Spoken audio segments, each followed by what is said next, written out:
So I'm out here at the black-eyed pea patch, and I've picked them now for the third time, and you can see they're pretty much out of peas. But I read somewhere, somebody commented on someone else's post about black-eyed peas, and they said that when they start slowing down, like mine currently are, to come in with your mower at the highest deck level that you can set it and come through and cut, and that these will come back out and you'll get a whole fresh new set of peas. Well, if you look close, so see the pea pods are would be way over there, and see the plant comes over here, that's where it fell over. But if you look, so this is where the original roots are. Look at all this new growth right here at the bottom. So I think there's probably something to that, and I'm gonna give it a try. I'm gonna take my lawnmower and ride over top of these at the highest setting I can and see if they'll come back out, because I have a feeling they're gonna. Stay tuned, we'll see what happens. Finally pulling up these green beans, and you can see, if you look at these plants, look at the green beans on them. Down in here, they're just loaded with green beans. But I'm just tired of picking them, and their row has gotten so just so weedy. So when we run the lawnmower over the peas, it might be coming and going over this section too. So I'm trying to finish getting it pulled up, but it's awful hot. Let's see. And I'm fighting with sweet potato vines and morning glories. They're everywhere. But like, look a little pile of green beans right there. Right there. They're loaded. I don't understand, but I'm gonna hold on to seeds for these for sure and plant them again next year. And look at these butter beans, full of blooms. Just can't get them to make butter beans. Hey everybody, out here at the garden today. You'll see the sunflowers are about on their last leg. A lot of the really tall ones have bent over now because they're making those heavy seed pods. So they're doing their thing. You look, you can see the seeds being made up in there. If the camera will show it to you, you might can see them there. But they're making some seeds, trying to save the larger ones and the ones that are in good shape. I told you about my peas here. So look at this. It's been right at 5 days since we took the mower and ran over these peas. And look at them coming back out. I think it might work. So we'll see if frost will hold off long enough for these to come back and make some pods and some peas. But so far so good. I'm going to throw a line of irrigation back down the middle of this and get it being irrigated again. But I think this experiment might be a successful one, but we won't count our chickens before they hatch. But so far so good. They're looking really good. And I'll show you another interesting thing. If you look at this hose, this drip irrigation, you'll see it's sweating. That's how humid it is today. It is so humid that the coolness of the water in that hose is trying to evaporate off, but it can't because it's so humid that it doesn't have anywhere to go. So it's just staying on there and has collected. It's probably, I don't know, probably about 95 degrees right now. And hot as everything. So you'll see not a whole lot got done this week. I unfortunately had to be out of town a lot more than I expected. So I didn't get to work as much as I wanted to.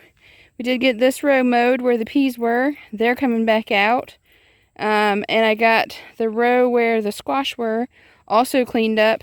Didn't get the eggplants because they were too close to Juliet, and I'm trying desperately to save Juliet. So they're still hanging in, but you'll see Juliet. She's still doing her thing. She's blooming. She's still steadily making tomatoes. She looks pretty rough because she was way over here in the orange cucumbers. And I brought her back over here so she wouldn't get mowed with the mower.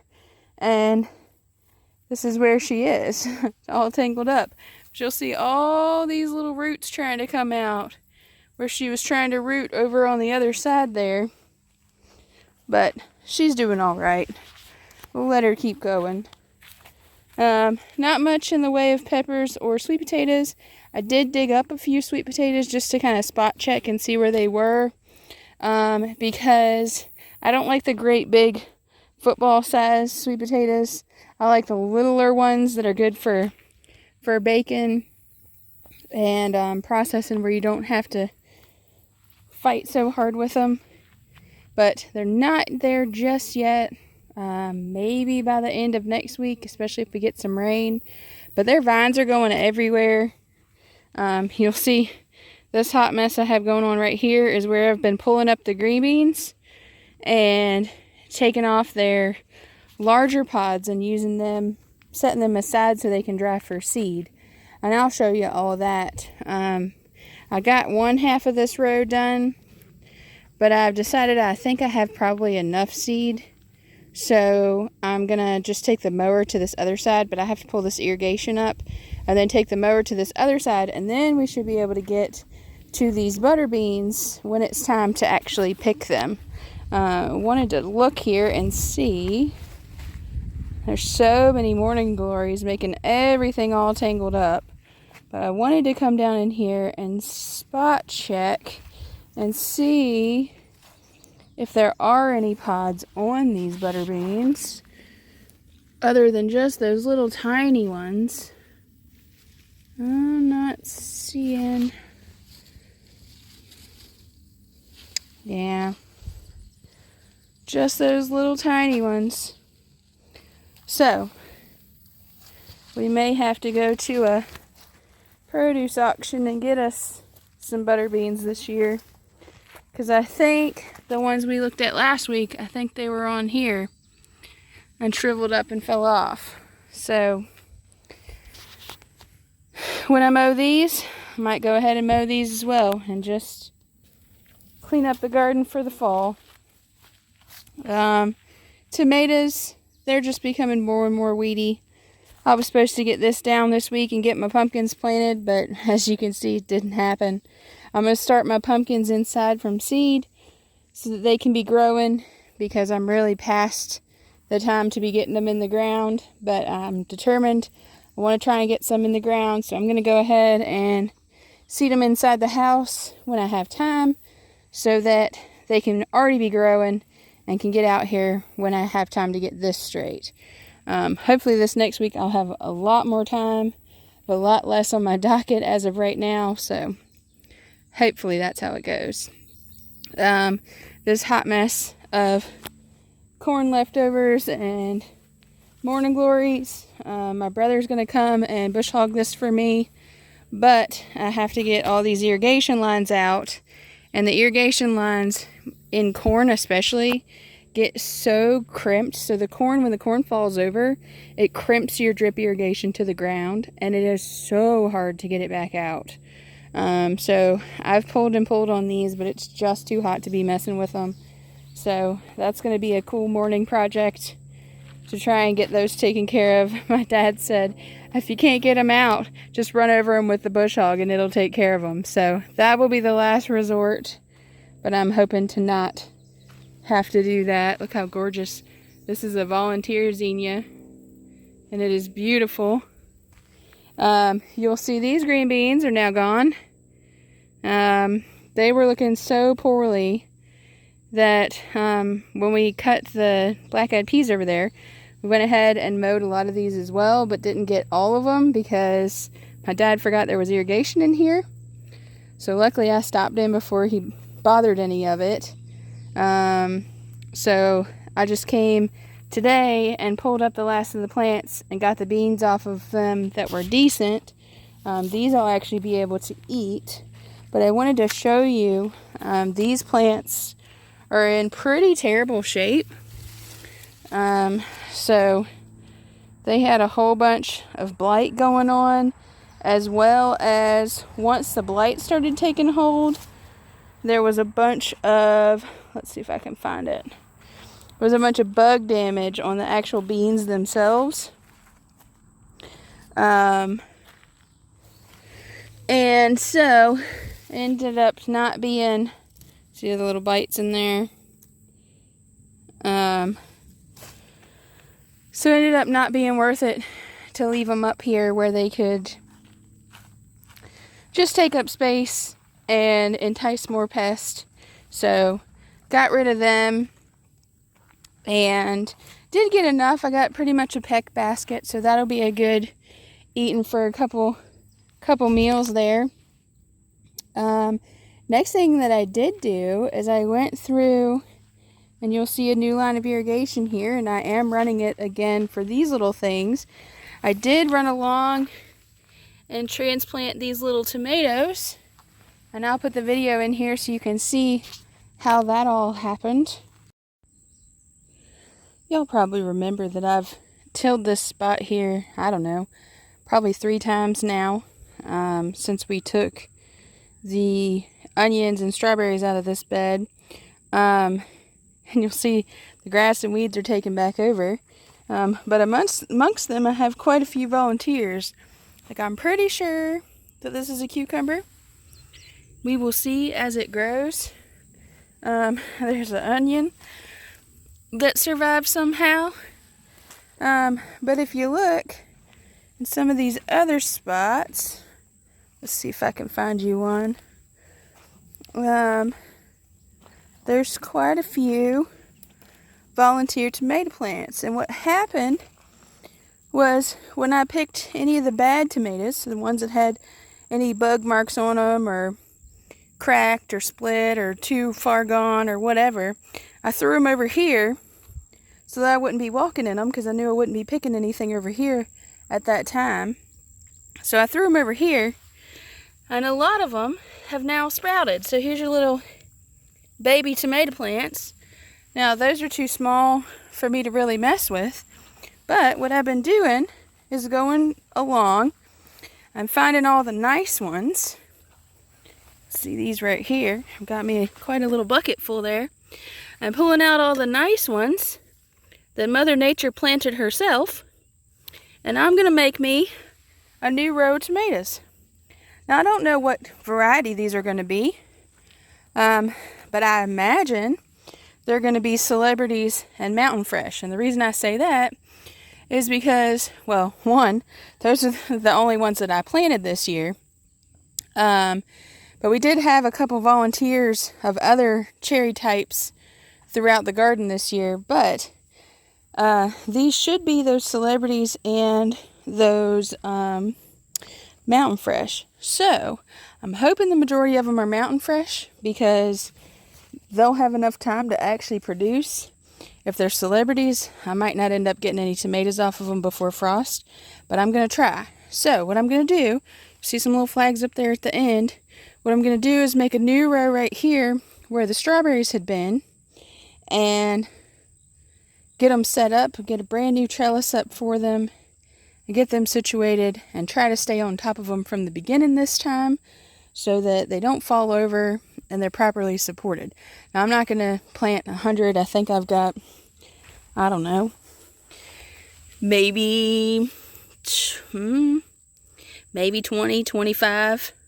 Now the ones that I snipped off of the plants over there and put into some water at the house, they were starting to get roots on them, but they got infested with little, I guess they're a mite or an aphid, but they got infested with those, and I didn't want to bring that out here in my garden, so I just threw those away. But these look nice and healthy. Doesn't look like anything's bothered them yet, so we're going to try and keep it that way. But I'm going to get to digging here, and you'll see my little marigold row has finally started to take off. So I'm going to plant my tomatoes right here alongside of them. And hopefully these marigolds keep doing the good work. My tomato plants over on the other batch, while we eventually had some fungus issues and now stink bug issues, I never saw a tomato worm, not one, no evidence of a tomato worm, so that was great. And other than these little green stink bugs, which are going to be hard to do anything about when you've got that going on, it hadn't really been anything else too much to worry about. So I'm hoping that these over here, farther away from the stink bug location, that these are going to do better over here.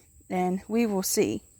There's quite a bit of mulch over here because this is where the leaves were for that strawberry patch. So I'm hoping that's also going to help our tomatoes. And I haven't planted tomatoes over here ever. So there shouldn't be any tomato pests already here because I haven't had them here before. So I'm going to get to digging and get these transplanted out. Now I'm probably going to put them a little bit further apart than I normally would, and that's because we are in the rainy wet season now, and tomatoes, most of your blights come from tomatoes being too wet, and they a lot of times are too wet because they're too crowded. So I'm going to give them plenty of space.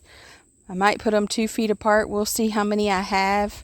I'm only going to do this one row, so I'll space them however it takes to get them taking this one row up.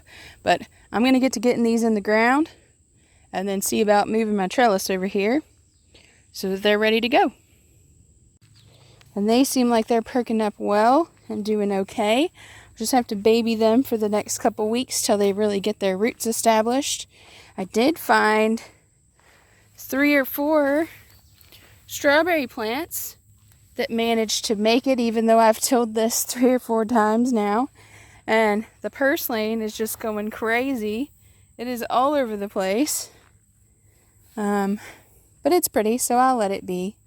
The flowers are still hanging on. If you'll remember, these were the very first flowers that I planted. You'll see this beautiful butterfly. But these are the very first flowers that I planted way back in the spring. And they are still doing very wonderful. But that's pretty much what we have going on this week. Not a whole lot to report. I'm hoping we finally get some actual cooler weather, which we're starting to see it in the mornings. But I'm hoping if we start to get some cooler weather that we'll finally be able to really do some things here. Next week's video, I may not come out and do an actual garden tour. I think it's probably going to be more of an inside sort of gardening next week, because I plan on starting a whole bunch of plants to get ready for the fall. In my area, I'm in 7B, Central Virginia. In my area, our local greenhouses tend to get our cole crops in, so broccoli, cabbage, those sorts of things. They tend to get them in about a month earlier than I want to plant them. And the reason I say that is because if you go ahead and plant them right now, number one, it's way too hot, and they probably will bolt, which means that they're going to put out shoots to create seed rather than creating the broccoli head or the cabbage that you actually want to eat. The other thing is that it's so warm that their pests are still out here. So the cabbage moths and worms, they are out here and they are ready and hungry. And you will have a really hard time keeping the pests from destroying them, especially if you're trying to do it organically or without using any sprays or powders or anything like that. So I like to wait until really closer to September before I get any of that in the ground. But by then, all of my local plant locations have sold them all and don't have any, or what they have are overgrown and real poor and just not worth planting. So this year I'm going to plant them myself, And last year you saw me try and direct seed them out into the ground. And I still think that would have worked, but I went on vacation right after I did that. So I wasn't able to make sure that they stayed watered and kept the soil cool. I wasn't able to do any of that. But one day, that's going to be the goal, is to have everything direct seeded and not have to do a lot of transplanting. But that's not going to be this year. So if you're interested in seeing how to grow things from seed in potting mix and how to set up in your house, come back for next week's video. Like, subscribe, hang on to this video so that you'll remember. Hit that little bell notification. It'll let you know when I post next week, which will be on Saturday as usual. I may have something for you guys on Wednesday. It depends on what I get into this week. But that's where we are with the garden. And I know it looks a right mess, so I'm going to go over here and show you the pretty flowers instead. But I appreciate you coming along. I thank you very much to those diehards who stay with me every week. I hope you're all doing well. I hope you're going to have an absolutely wonderful weekend. And I hope wherever you are that you have access to a beautiful flower garden that you can walk through or sit beside and just watch and listen. But if you don't, I hope you enjoy mine, even as it's on its way out. So I'll leave you with the sounds of the garden. Thanks for being here.